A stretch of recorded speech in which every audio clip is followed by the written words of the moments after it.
क्या आप जानते हैं कि महाराणा प्रताप ने एक ऐसा अस्त्र अपनाया था जो दुश्मनों को बिना काटे ही मैदान छोड़ने पर मजबूर कर देता था।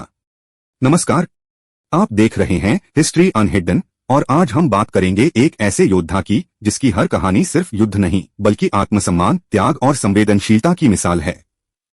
हल्दी घाटी का युद्ध खत्म हो चुका था। महाराणा प्रताप जंगलों में भटक रहे थे। न सेना थी न साधन, केवल संकल्प था मेवाड़ की रक्षा का। एक रात महाराणा प्रताप अपनी पत्नी और बच्चों के साथ भूखे बैठे थे। खाने के नाम पर थी केवल घास की सूखी रोटियां। उनकी छोटी बेटी ने जैसे ही रोटी तोड़ी, उसमें से एक पत्थर निकला। उसने रोते हुए रोटी फेंक दी।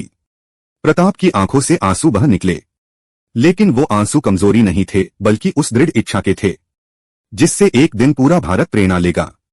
चेतक महाराणा प्रताप का सबसे वफादार साथी।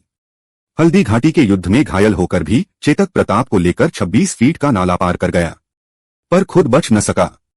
कहते हैं प्रताप ने तलवार जमीन में गाड़ दी, चेतक के पास बैठकर उसे गले लगाया और वहीं प्रतिज्ञा ली, अब ये तलवार तभी निकलेगी जब मेरी भूमि स्वतंत्र होगी।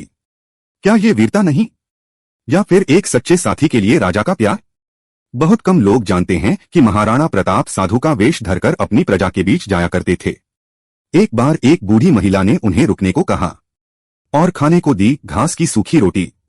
प्रताप ने वो रोटी आदर से खाई और फिर उसके चरणों में झुकते हुए कहा, मां, तुम्हारे जैसा प्रेम शायद मेरे महल में भी नहीं।